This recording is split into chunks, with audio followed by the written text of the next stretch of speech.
Hello from the European Parliament in Strasbourg, where MEPs are in session. You join us in the week when European Union leaders are preparing for the Laeken summit, the grand finale of the Belgian EU presidency. What can they hope to achieve? What can they do to bridge the gap between the EU and its citizens that's causing such concern? As the summit ends, the public in the Eurozone will be issued with starter packs of coins. What are the prospects for the euro once the currency comes into circulation on January the 1st? How will it affect the debate in those EU countries who've yet to join? To discuss and hopefully answer those questions, I'm joined by the Swedish member of the European People's Party, Charlotte Cederschiöld, Richard Corbett, a British Labour MEP and Socialist Group spokesman on EU constitutional reform, and by Ludovic van der Laan, a Dutch Liberal Democrat MEP. Welcome to you all. Richard Corbett, if I could begin with you, what are the key issues facing the leaders of the EU summit this weekend? Well, they're going to set in motion a procedure for a complete overhaul of the European Union treaties, a complete revision of what the European Union is, what we want it to do, and what we want it not to do.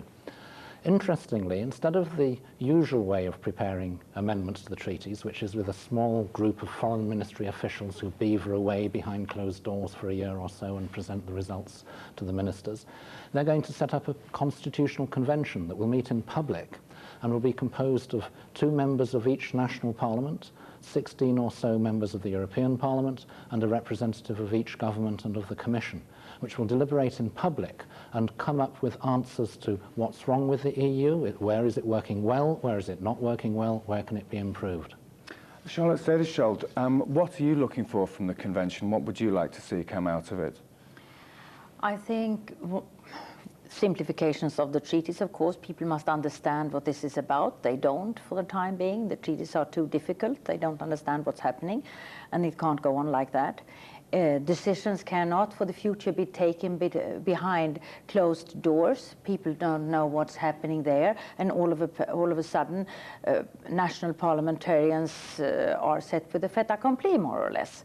And that can't go on like that. I think the parts where citizens get influence, where, for example, a citizen can do something if they are infringed in some way. For example, when we take all these measures on terrorism, which we have to take, but it cannot go on if only a few people are responsible and nobody else can do anything if something goes wrong. Ludovic van der Laan, we've heard all this before, though, haven't we? All the idea that everything must be reformed, and it seems to be an ongoing and never-ending process. Yeah, I think that the European citizens can start to justifiably start suffering from drafting fatigue, because, of course, the Treaty of Amsterdam was there to do the leftovers from Maastricht, and the Treaty of Nice, the leftovers from Amsterdam, and now Laeken is there because in Nice they didn't finish the job.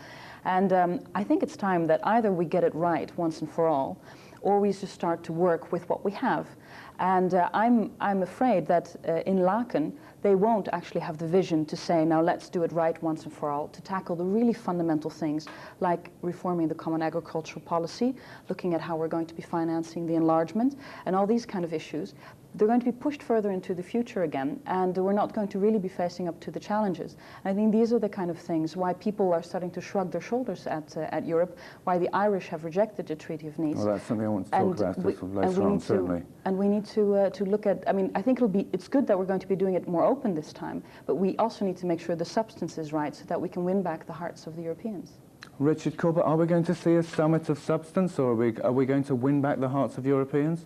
It's the start of a procedure, and it will go on and hopefully reform the treaties. But all is not doom and gloom, after all. If you compare the European Union to other international structures, the IMF, the World Bank, the WTO, and so on, we actually already now have something that is far more open, transparent, and democratic than they are. We have an elected parliament among the institutions. So European legislation, most of it anyway, requires approval not just by the ministers from each country, as in most international organizations, but there's also the double check of acceptability to elected members of parliament as well, from governing parties and opposition parties, from capital cities and the regions. The parliament brings openness and pluralism to the system. And we must make sure that this co-decision procedure applies to all European legislation, not just to most of it, as is the case now, but to all of it, to ensure proper scrutiny, accountability, and double-checking before it becomes law. So, Charlotte Stederschold, one of the ideas which is being talked about is more power for the Commission, perhaps with a directly elected president. What would you make of that? It's something to discuss anyway. I could imagine that in my country it would be easier to create understanding for a president elected by the European Parliament. But I think we shall discuss all the different options from a very open-minded way and try to find a solution which is possible to support in all our member states. One thing which is very important is to create a balance of power which can be accepted to get legitimacy for the European decisions. And I'm working a lot with Home and Justice Affairs, to put it in a perhaps populistic way, but I would ask, why should cars be more important than human beings?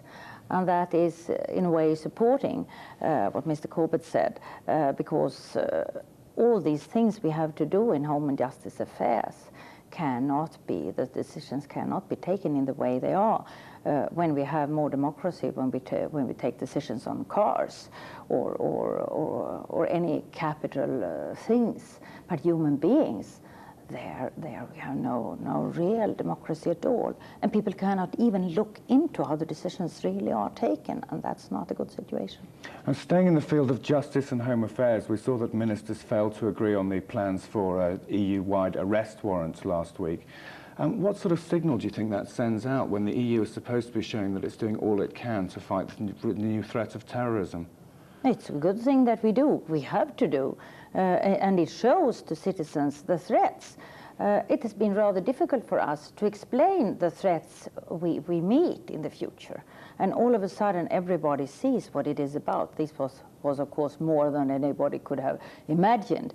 But still, it puts everything on the head.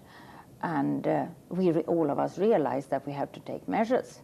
But it has also to be within what we see as the rule of law and democracy and a right for citizens to go somewhere, to court, if something goes wrong. To me, that's essential. Ludovic van der Laan, what sort of message do you think it sent out that even after 3 months, which you're right, perhaps by EU standards is a very rapid time, but the Justice and Home Affairs ministers were unable to agree on what was going to be a very important symbol of the strength of the European Union?